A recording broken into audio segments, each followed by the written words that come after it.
Parshas HaShavua. Rabbi Jacobson, please. Good evening. As long as he does not realize the compelling power of slavery, he will not surrender to God, and he will not allow the light of liberation to enter his life and set him free. It will not happen. If true liberation comes from God, how does liberation express itself in the Jewish imagination? What does it mean to be free from the Jewish perspective? What does it mean that you're a free person? How does it express itself? Here we have the answer. Freedom, the Torah is telling us, expresses itself first and foremost in the fact that you share this gift with another person who is in need for it. We celebrate our freedom not by enslaving others, but by liberating others. Moshe comes to the Jewish people and says, you want to leave Egypt? You want to get out of Egypt? He gives the Jews a mitzvah and Pari a mitzvah. And both are equal conditions to make the redemption happen. First, he had to inspire them with a vision, but second, it was not enough. You want to experience divine liberation? You know how I know you'll be able to experience it? If you are committed that when you are set free, it will express itself in your using your power to set other people free. What an idea. For some people, the definition of freedom means I have the power to use people. I am free means I can manipulate, I can control, I can curtail your expression. I can hinder your self-actualization. I'm in power. I'm free. You need me. In the Jewish imagination, me being free means I make you free. Because for me to really be free, it means I've been touched by the grace of the divine soul within me. It means that Jubilee has affected my life. If that's what freedom is, if freedom is by me connecting to that part within me that is free, to the divinity within the human being, that it does not live in shackles, that can be subjected to the mastery of any individual mortal human being of flesh and blood, how is that freedom expressed? It's expressed when I can see that in another human being as well. When the God in me respects the God in you, when the freedom in me truly respects the freedom in you. If my freedom is expressed by subjugating other human beings, I am not free, I am a slave. When my freedom is expressed in liberating other human beings, in allowing them to soar, and allowing them to fly, and allowing them to self-actualize themselves, I am a free man. You want to know a free man or woman? Watch how they treat other people. Vayitzavim el bnei Yisrael, you want to leave Egypt, you want to become free. You must be ready to free others, because that's what true freedom is.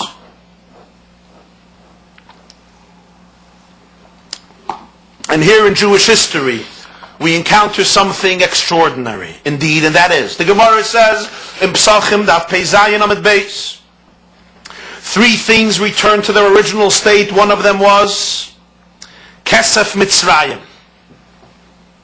As we know, when the Jewish people left Egypt, they took with them an enormous amount of gold and silver and treasures from the Egyptians.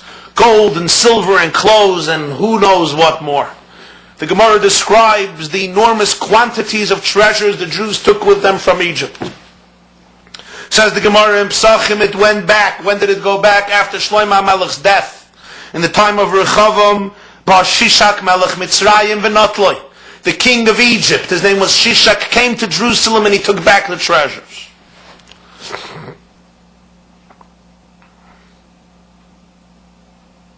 Why did this happen? God told the Jewish people to take it. Initially, when he told Moshe to liberate the Jewish people, he said, when they leave Egypt, they should borrow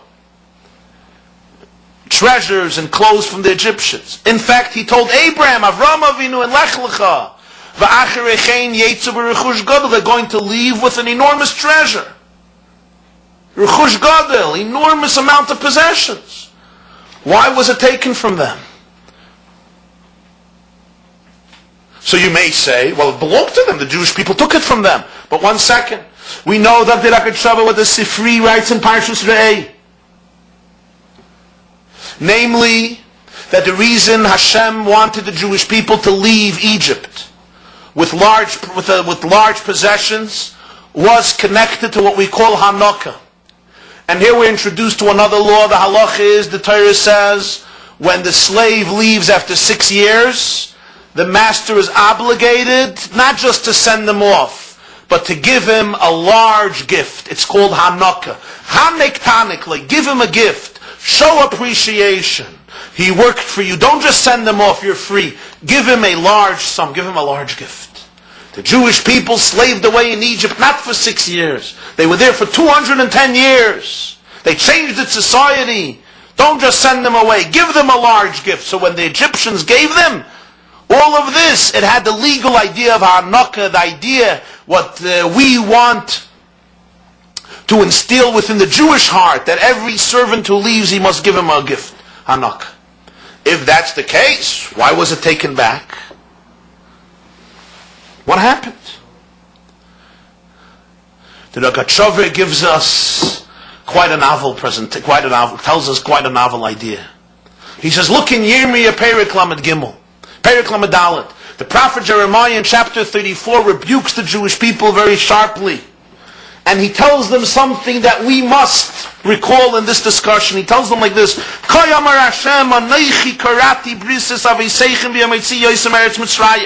I made a covenant with your fathers when I took them out of Egypt. At the end of 7 years, everybody should send free their Jewish brother who's been working for them. This was a covenant I made with them when I left Egypt, when they were about to leave Egypt. It's a covenant with them. And Jeremiah Yirmiyahu Hanavi is rebuking the Jewish people. The Gemara in Erkin Daf Lamed Gimel Lamed Aleph discusses how Yirmiyahu is rebuking the Jewish people. How all these years when you had the opportunity to set your slaves free, you did not. You kept your slaves there longer and longer and longer, and you did not allow them to be liberated. But I made a covenant with you, and according to the Chazal, the Jewish people were punished to be expelled from Eretz Yisrael. Primarily, what was the greatest sin that they had? That they did not set their slaves free. This was their greatest punishment. Lo inenshu Yisrael zak the Yerushalmi elar parshas shiluach avodim. The Jewish people were not punished with exile only because they did not live up to their promise, to their covenant. When was the covenant made? Vayitzavim al bnei Yisrael, the Yerushalmi in Rosh Hashanah. The mitzvah given to the Jewish people was, you want to leave Egypt? Fine. You want to become free? Great. But commit yourself that one day you will set other people free. They did not live up to that commitment. Zak the Yerushalmi in Rosh Hashanah, the Ibid, Loinenshi Yisrael ela parshas shiluach havadim. It's only because they violated this portion. When they were free, they did not confer freedom upon others. They did not give that dignity to others. Because of that, they were enslaved. They were exiled once again by the Babylonians, by Nebuchadnezzar. Hence, Rechavam, the king, was confronted by Shishak, the king of Egypt. He took back the money. You know why? The Rogatchover says, if this was the condition for God to liberate them from Egypt, before they left, if they didn't fulfill the condition, they were not liberated. Geographically, they may have not been living in Egypt, but the divine liberation lost its power. It was based on a condition. The condition was, you want to leave? You have to let other people leave. They didn't live up to that condition. So they were now back in Egypt. Emotionally, spiritually, psychologically, the divine power of liberation was taken away from them. The condition wasn't fulfilled. They're slaves in Egypt. So the idea of Hanukkah, of giving them a gift after liberation, doesn't apply anymore. They never left. He took the money back.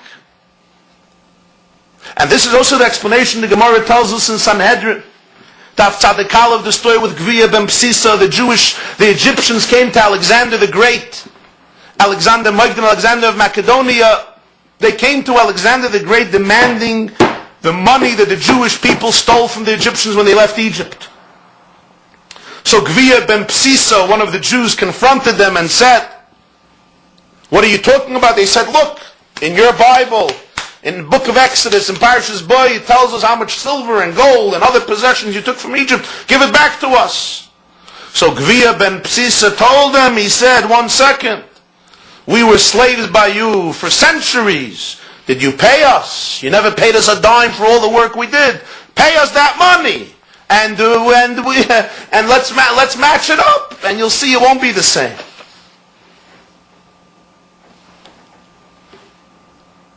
Why'd they want the money back? They were slaves. The Jewish people left. There's the din of Hanukkah, giving a gift. They gave the gift. What was the complaint? The complaint, according to the Rogatchover, was the Jews are slaves. They never left. The condition wasn't fulfilled. Give us back the money. So he said, 1 second, but you never paid us for the slavery. And that silenced them. But the Rogatchover concludes that this actually, in the mystical ways of divine providence, also had an advantage for the Jewish people. Namely, when Nebuchadnezzar, when the king of Babylonia came to conquer the Jewish people, and he defeated them, and he conquered Jerusalem, and he destroyed the temple, there was an advantage. And the advantage was they were still under Egyptian authority, because God's liberation from Egypt could not occur because their condition wasn't fulfilled. And that created a tremendous advantage in Jewish history, says the Rogatchover, because the Gemara says in Avodah Zarah, Daf Nun Beis Amid Beis, the pasuk says in Yecheskel, Bo Pritzim Vayechalaluha, which means when idolaters come into the temple and all of its furniture and all of its vessels become desecrated, they become violated, they lose their holiness. When the non-Jews, when the idol worshippers came into the temple, so the vessels become unholy, they lose their holiness. So when Nebuchadnezzar, the king of Babylonia, and his legions would enter into the temple, all of it would be desecrated, all of it would be violated, they would acquire it, it would be theirs. The Jewish land, the Jewish temple, the Jewish people would be contaminated by Nebuchadnezzar. But since the Jewish people were under the authority of Egypt, so he acquired them, not through acquiring the land of Israel and conquering it, which would mean on some level the acquisition of the Jewish people under Nebuchadnezzar's authority, but rather it was only through conquering Egypt, which he did, that he also acquired rights to the temple and to the Jewish people. Hence, he did not have a direct acquisition of the Jewish people because it became through the medium of Egypt. So he could not get more power over them than Egypt had. So Egypt was an old authority yet from the old days because the condition wasn't fulfilled. So there is no concern, says the Rogatchover in Sofnas Paneach, that as a result of Babylonia conquering Israel, and Babylonia defeating the Jewish people, and Babylonia conquering the temple, the Beis Hamikdash in Jerusalem, they will acquire it directly and hence violate it and contaminate it. They're not acquiring it directly because it's under Egyptian authority. So they have to conquer Egypt. So when they conquer Egypt, automatically through the conquest of Egypt, so they also own that which belongs to the Egyptians. But that is a conquest not directly because they own Egypt, if they defeat Egypt. So therefore whatever Egypt owns is also under their acquisition, but there's no direct new acquisition that comes from Babylonia. It's just a continuation of the old ownership that still is there from the times of Egypt. And hence, notwithstanding the disadvantage of this whole absence or lack of fulfilling this condition, it also proved to serve as a great advantage for the Jewish people. And so in conclusion, what we have from here is we have two very significant points. I think that the Rogatchover is conveying, number one, divine liberation in life can occur only when the person becomes aware that there's no other path. When the person becomes aware that there is no exit door. There is no other exit, so he will not rely on his ego, he will not rely on frail promises of salvation, but rather he will be able to open up his heart to Hashem, to the creator of the world. And number two, what we learn from this is liberty is a gift from God. It's not a gift given to us by human beings.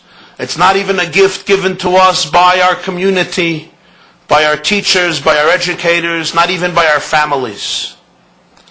Liberty is a gift given to each human being by the Creator of humanity, by God Himself. Therefore, for you to be free, for you to recognize that God-given gift of liberty is expressed only when you confer that dignity upon other people, when you set other people free. And I want to culminate here with an idea that is also connected. Today was Chavdala Tevis, the 24th of Tevis,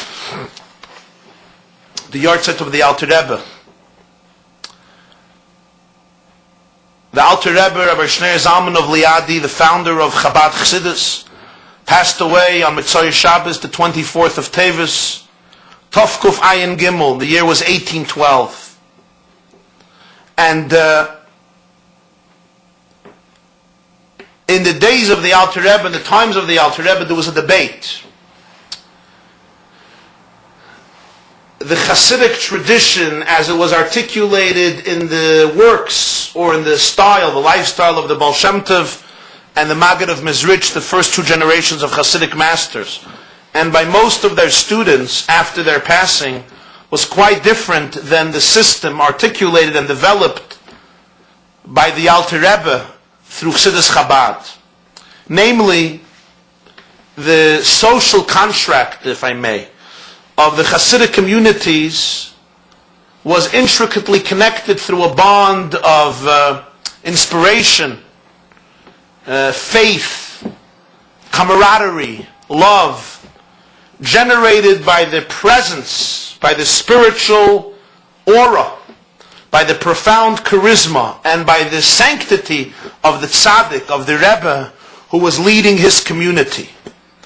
When the Hasidim, when his followers would assemble in his court, and they would watch the prayers, and they would sing together, and dance together, and study together, and celebrate together, it infused their lives with a spiritual charm, with a lovely vitality, with an animation that when they went back home really sustained them, uplifted them, elevated them, and gave them the fuel, the spiritual fuel they needed till the time they came back to their tzaddik and to their Rebbe. The Alter Rebbe was a revolutionary in many ways, and one of them was in the fact that he felt that this was not insufficient. The Alter Rebbe felt that spirituality must be experienced, what we call in Chabad literature, in a pnimius. A pnimius means it must become truly internalized. Because he felt as long as we rely on the charisma, or the charm, or the spiritual saintliness of a particular individual, and the fuel that we all get from that association, it will be powerful, it will be beautiful, it will be uplifting, but it will not permeate our own true internal condition.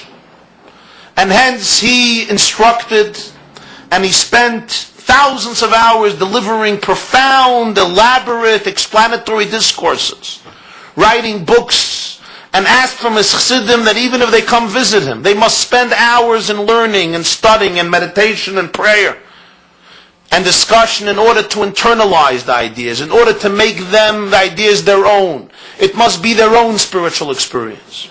The Alter Rebbe had a friend, a close friend, who was a student of the Maggid of Mezrich. His name was Reb Chaikel Amdurer.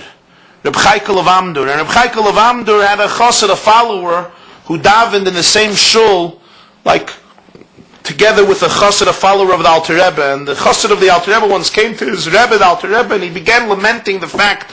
He says, in the morning we come to davening, and my friend, the follower of Reb Chaikel Amdurer, gets into shul, and he's just naturally inspired. He closes his eyes, he lifts up his hands, he davens with so much passion and inspiration. It's beautiful, it's great. And he starts with the congregation, he finishes with the congregation. He says, I come to the synagogue, to shul, and I put my talis over my shoulders, and I feel that there's a voice in me that's not inspired, there's a part of me that's not connected. So how can I start praying? I'm not there yet. I'm not ready to communicate with my God, with my soul. So I have to learn Chassidus. So I open up a discourse and I start learning. And I'm frustrated. I can't really relate to it. I can't really internalize it. and I'm learning, and I'm trying to get somewhere, and time is passing, and after 3 hours, I'm still not inspired. And finally, I get up to daven, and I am having these mixed emotions and these mixed feelings. Why can't I have his experience? What have you done to us? And the Alter Rebbe meditated for a few moments. And he finally lifted up his head, and he responded, and he said, in response to his follower's words, that his neighbor, the follower of Reb Chaikel Amdurer, brennt, he's burning. So the Alter Rebbe said, brennt. Chaikel brennt in hem. Und mir willen, as mir soll allein brennen. He's burning. Chaikel. The name of his friend, Reb Chaikel Amdurer. Chaikel is burning in him. We want that you should burn on your own. But to burn on your own takes tremendous discipline, tremendous toil. And it was a sacrifice the Alter Rebbe made. And it was a sacrifice he was criticized for. Because at the surface, at first glance, it's easier to access spirituality through creating an environment of spirituality, creating an energy, creating an aura, an authentic aura, but an aura nonetheless. But he felt that for it to be true, it must go inside. It must permeate every person's individual character and identity. It must speak not only to our soul, our divine soul, but also to our animal soul. It must become the individual property of every human being. He felt that the truths of Kabbalah and Hasidus, the energy of godliness and spirituality and transcendence, must become the individual property of everyone in their true essence or their true identity. He wrote a whole book, the Tanya, to teach people how to be able to access their souls, not anybody else's souls, their own souls. Because he felt that's truly the only path. It may be the long way, but it's also the short way. The long way because it takes a lot of work, but the short way because the end goal is much more powerful, it's much more potent. He had a friend, his name was Rabbi Avram Kalisker. Rabbi Avram Kalisker, also a student of the Maggid, when he saw the Tanya, of course the magnum opus of the Alter Rebbe, was very critical of it. He wrote in a letter to the Alter Rebbe, he wrote, I read your Tanya, it's a good book. It's a Sefer HaSeichel, it's a book of intellect. But it's not for everybody, he says. It's too intellectual, it's too cognitive. He quoted the pasuk in Parshas Emer, Ubas Kohen ki seichel liznois ba'esh tisarif. Literally, the daughter of a Kohen, when she becomes a harlot, ba'esh tisarif, she should be burnt at the stake. He said like this, in Kabbalah it says, Kohen represents chachma, wisdom, intelligence, intellectualism. Ubas Kohen, the daughter of a Kohen. What is the result? Who is the child of intellect? What is the offspring of Kayin? Bas Kayin. What is the consequence of intellectualism? Seichel liznos. Promiscuity. Frivolousness. It's not a way of getting to people's hearts. What's the solution? Be'esh tisarev. Consume them with the flame of spiritual passion. Get rid of the koyin, get rid of the chachma. Faith, spiritual charm, makif, a powerful energy, but eish tisarif, consume them with a flame. That's what Avram Kalisker wrote. The Alter Rebbe felt otherwise, stating again and over again, once again and over again and again, that for an idea, for a message, for a truth, to become one with a human being, to become internalized within the Jew, we must exercise our chachma, our bina, our das, not because intellect is the zenith of human experience, but because the faith and the transcendence ought to permeate and penetrate the true natural individual characteristics and identity of a human being. Then ruchnius can become much more real. And this became the mission, or one of the great missions of Chassidus Chabad, that Yiddishkeit, spirituality in general, ought to become accessible, to truly permeate the human being in his or her most natural self, so that it's not only the environment or the atmosphere or the person that elevates you into another domain, but it really becomes who you are.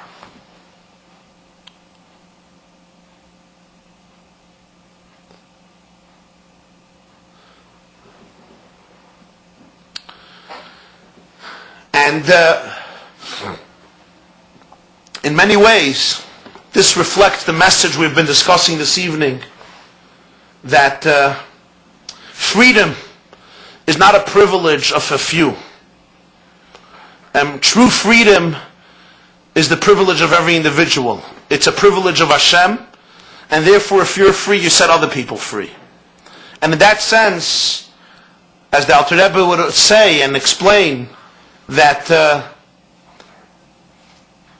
the ability, the power for a person to experience his or her soul is not the inheritance of a few, but rather it's within the power and the potential of every single individual, through learning, through reflecting, through teaching, through meditating, through learning Chassidus, through internalizing Chassidus, in addition, of course, to learning Torah in general, through true commitment and kavanah, intention during prayer, and communicating that with others, allows the divine freedom to become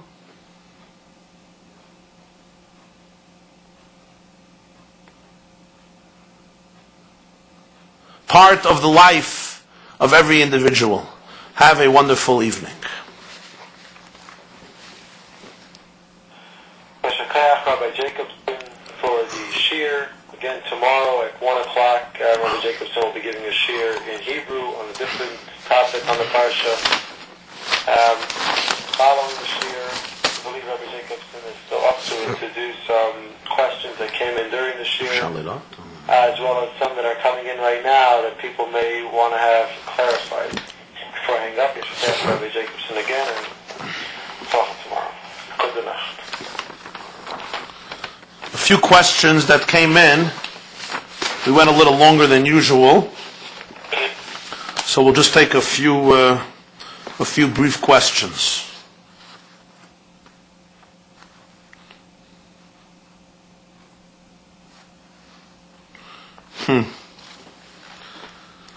Very good question. How do we reconcile this idea of the Rogatchover and Sofnos Paneach with the Maharal? I guess you mean the Maharal of Prague and Gvurus Hashem Perek Mem Aleph, the famous observation of the Maharal. He asks a question: why we celebrate Passover when we're in exile? We could understand celebrating Pesach when we're free, but Jews celebrated the Seder even when they were living in very harsh conditions and under very difficult circumstances. They celebrated Pesach. So the Maharal says, why? Doesn't make sense. You're not free, you're a slave again. When you'll be free, do Pesach again. And the Maharal gives his famous answer in Gvurus Hashem, which is his book dedicated to Yetzias Mitzrayim, to Pesach. He says that the liberation of Egypt had two components: the geographical liberation and the spiritual liberation. The geographical liberation was going from one place to another place. The spiritual liberation was the fact that the Jewish people inherently became free human beings. They became free. Free human beings does not have to do whether you're in exile or you're not in exile, whether you're living in prosperity or in poverty, God forbid, whether you're living in when you're living in great conditions or in dire conditions. It's an inherent condition that the person is free. In the very fact that they protest the antithesis of freedom, that itself means that they are allergic to slavery, to subjugation, and hence they fight for its end. They fight for its cessation. So according to the Maharal of Prague, Yetzias Mitzrayim created an inherent metamorphosis in the very makeup of the Jew, and hence we can celebrate that each year, notwithstanding the physical, geographical, political, and other circumstances. How can this be explained according to the Rogatchover?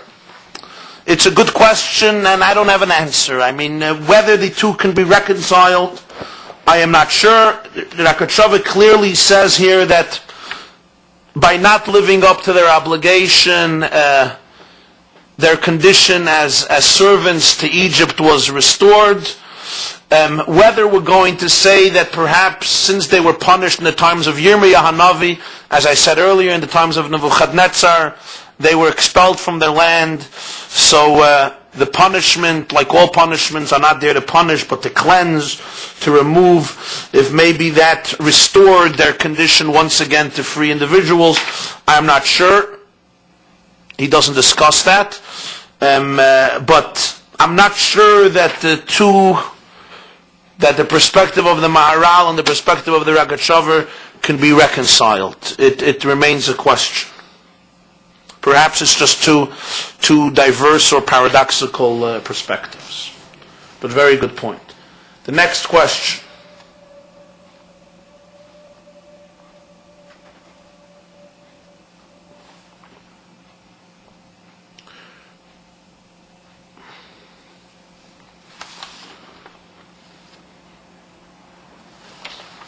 What's the explanation? I said that if you sell a field for 60 years, you lease it for 60 years, so then even if Yovel comes in the middle, and it will, because it's every 50 years, the field will not go back to its owner. Why not? Just because it's leased, why won't it go back to its owner?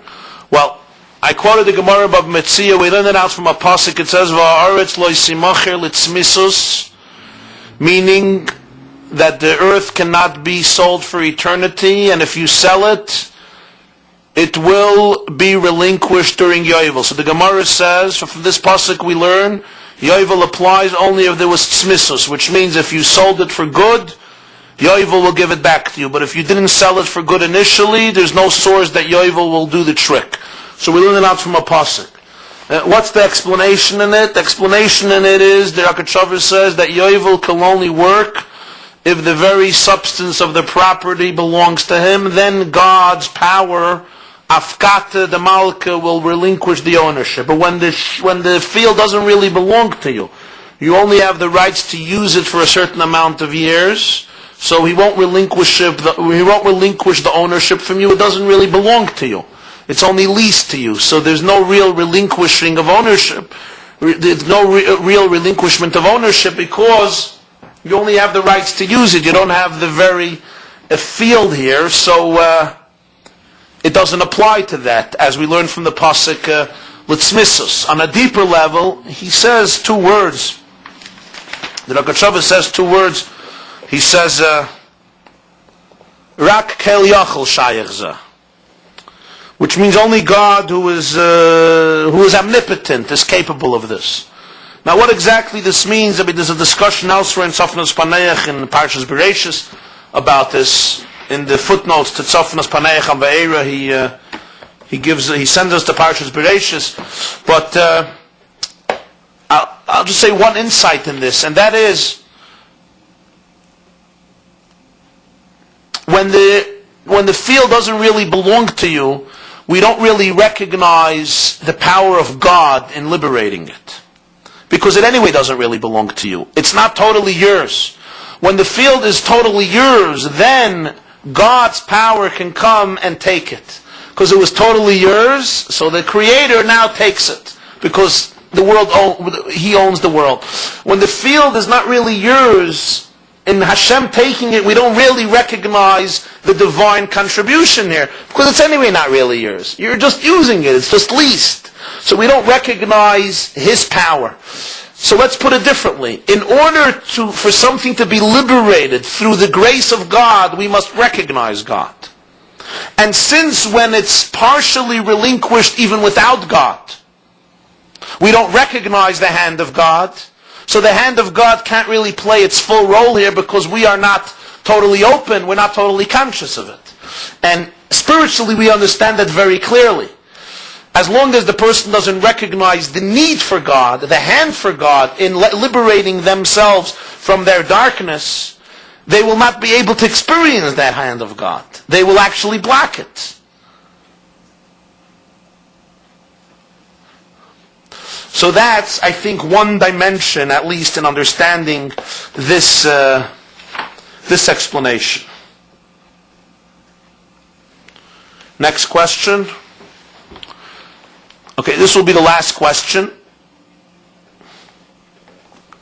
You're asking if the Gemara says in Pesachim that Shishak already came in the times of the Rechavam and he took back the possessions from Egypt. Why did they come later to Alexander and demand? It was already taken back. So, it's a good question. I guess, on the first level, they felt or they had proof that what Shishak took didn't cover everything. He took a certain amount, but there was still a lot more that they gave the Jewish people when they left Egypt, and they never got it back, so they wanted the extra. And as we explained earlier, that there was no ha'anaka. The law of ha'anaka didn't apply anymore because when they didn't fulfill their condition, they were back as avodim, they were back as slaves to Egypt, so they wanted the remainder back. The truth is, on a deeper level, we're talking about the Rakashover in Shal Sechuvas Tzofnas Paneach. The Rakashover says that there were actually two stages. There was Bizas Mitzrayim and Bizas Hayam. The Gemara says there was the property, the money that the Jewish people took when they left Egypt, but there was something else. At the sea, at the Yam Suf, at the Red Sea, after the Egyptians drowned, there was an enormous amount of treasures that were there, and the Jews took that too. And he says that there were two ha'anakas. There were two times they got gifts, in others, when they left Egypt and at the sea. And he explains it halachically, that the Gemara tells us that when the slave leaves in the Jubilee year, so there are two stages. On Rosh Hashanah, they stop working. You can't have your slave working anymore. But he's still in your home till Yom Kippur. On Yom Kippur, he's set free. So what's the difference between Rosh Hashanah and Yom Kippur? On Rosh Hashanah, you can't use him anymore for work, but you still have him. On Yom Kippur, you don't have him at all. That's what the Gemara says. There's the stage of Rosh Hashanah, there's the stage of Yom Kippur. And he proves that both of them need ha'anaka, because it says that what do they do from Rosh Hashanah to Yom Kippur? They eat and drink and celebrate. Whose money is that? It's the master's money, because first they give them the gift on before Rosh Hashanah when they're liberating them from work. And then when they're liberating them completely, they give them a second gift after Yom Kippur. There were two ha'anakas. Since the Jewish liberation from Egypt is compared to the liberation from Yovel, at Yovel, as explained at length, so there were two ha'anakas. There was the ha'anaka, there was the gift given when they left Mitzrayim, and there was the gift given when they left, when they would drown at the Yam Suf. What's the difference? When they left Egypt, they weren't working anymore. But in their consciousness, they were still connected to Egypt. That's why they said, let's go back to Egypt. After the Egyptians drowned at the sea, the Jews were liberated not only geographically, but also internally. They were not slaves anymore in their mentality, at least on some level. We discussed before, they were going back and forth. So now there was a second ha'anaka.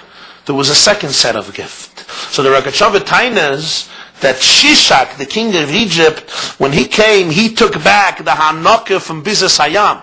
He took back the second gifts that were taken by the sea. When they came to Alexander, they wanted the first ones.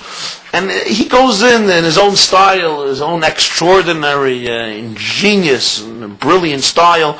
He explains why the second ha'anaka was much more, why that had to be taken back. Why, with that, there were much more problems than with the first. So the first ultimately stayed with the Jews, and the second left. That he also explains at length. So that's another explanation why they came back to Gviya ben Psisa, to Alexander the Great, even after Shishak taking away the treasures in the times of Rechavam. Have a good night.